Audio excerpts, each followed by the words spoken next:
The following names, dates, and locations are rooted in real historical events, but the storytelling is a product of my own imagination. I've crafted the storytelling this way to help people following along more easily, spark their interest, and deepen their understanding of the past.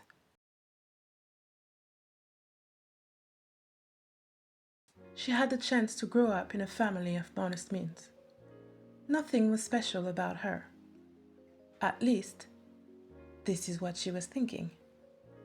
She was going to school, then come back to her homework, before eating with her family, help around the house, and finally go to sleep. Only to do it all over again the next day. Yes, at school, she would sometimes hear some students make fun of her for being the daughter of a witch. They would say that her family's wealth wasn't natural, that it came from spirits. Of course, nobody was really thinking that her mother was a witch, because everybody knew that voodoo is very different from witchcraft. Hoodoo is said to be a form of folk magic and spiritual practice with roots in African traditions blended with Native American and European influences. It originated particularly in the Mississippi Delta during the era of slavery. Today, hoodoo is practiced primarily in the southern US in the states like Louisiana, Mississippi, and Alabama, amongst others. Hoodoo is not inherently evil or malicious.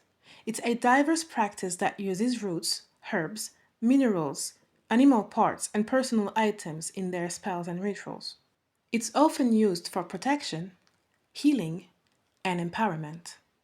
Some aspects might seem similar to what is often called black magic. Voodoo, translated vaudou in French, has a structured set of beliefs, practices, and rituals. This organized religion has roots in West Africa, Benin, Togo, and Nigeria. It has been merged with Christianity during the time when slaves were transported between Africa and the New World.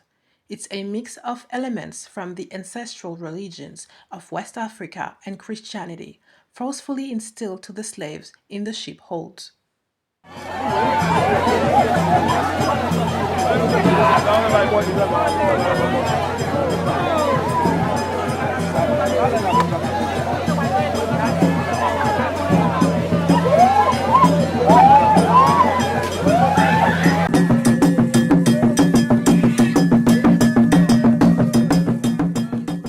There are some beliefs that claim that hoodoo, voodoo, and vodou are three different religions and practices.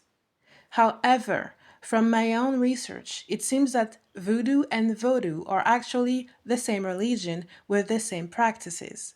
The only difference I could found is the translation where voodoo becomes vaudou in French.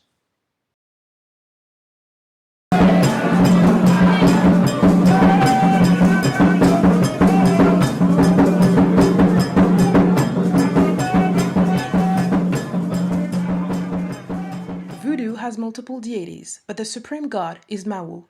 The spirits, called Loas, served as intermediaries between humans and the supreme divinity.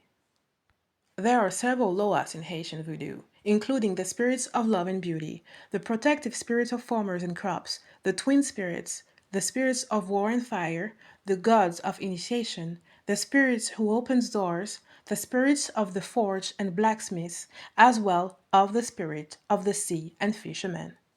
Voodoo's practice consists into multiple steps. First, the preparation equal a clean space where the ceremony will happen. The place is cleansed with water, herbs, or incense to create a sacred environment. Then, the hungan, priest, or mambo, prietess, leads prayers or chants to call the loas, the spirits, and each loa has its own rhythm and song to honor them. The participants place food, drinks, or other items as an offer to the spirits. It is both a gesture of gratitude and a way to strengthen the connection with the spirit. In some rituals, the loa may possess a participant, speaking or acting through them, which is seen as a blessing because it is a direct way to communicate with the spirit.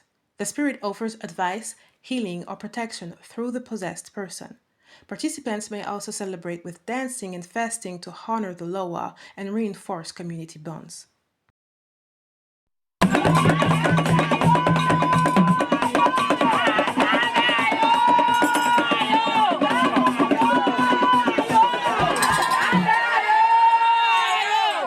Over the centuries, voodoo has played a central role in shaping Haiti's political and social landscape. Haitian presence in political affairs started during the Revolution, from 1791 to 1804, with the famous Boukmandoudi ceremony which took place in 1791 and was seen as the spark of the revolution. Boukmandoudi was a powerful leader and a religious figure. He was an enslaved African born in Jamaica. He was a leader among the enslaved and a Hungan voodoo priest. In August 1791, the ceremony took place in the northern region of Haiti, in a place called Bois-Caïman. Boukman led a gathering of enslaved people in a voodoo ritual invoking the Loas, spirits, to seek their guidance and strength. They vowed to fight for their freedom and break free from their oppressors during the ceremony. The ceremony is a symbol of resistance.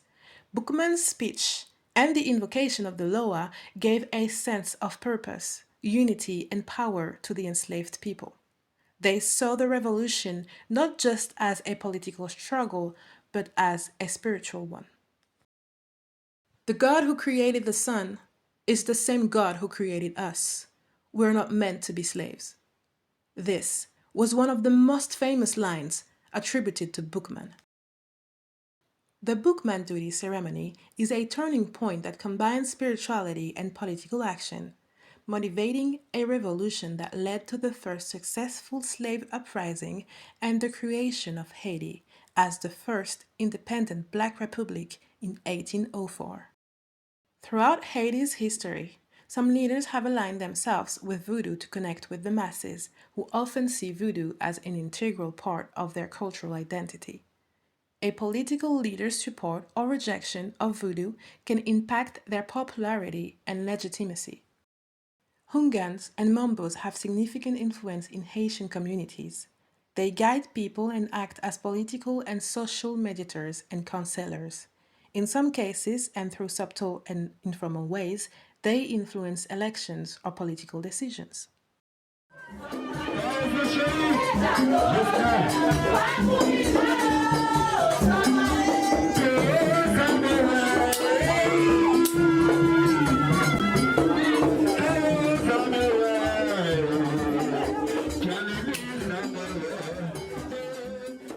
In conclusion, voodoo is still a significant and vibrant part of Haitian culture and society in 2025. It continues to shape the country's identity, community life, and even politics, despite many stigmas. Especially through Catholic Church and more recent evangelical Christian movements that create a complex relationship where voodoo is either embraced or rejected by the states, depending on the political climate. Over the years, voodoo has also been a symbol of resistance against foreign and local oppression. It offers a sense of empowerment and a way to cope with the challenges of daily life. In short, voodoo and the Haitian governing system has a deep, intertwined history.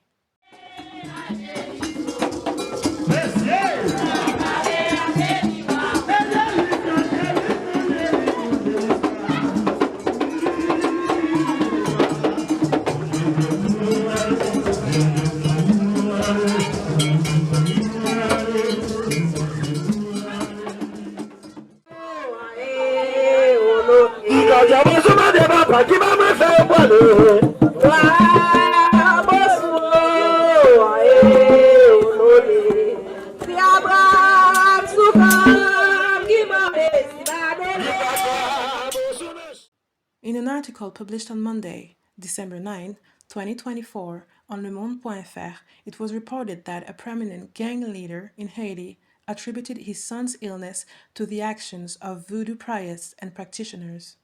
As a result, that weekend saw a surge of violence with nearly 200 people killed, many of whom were voodoo practitioners or elderly individuals, according to the article.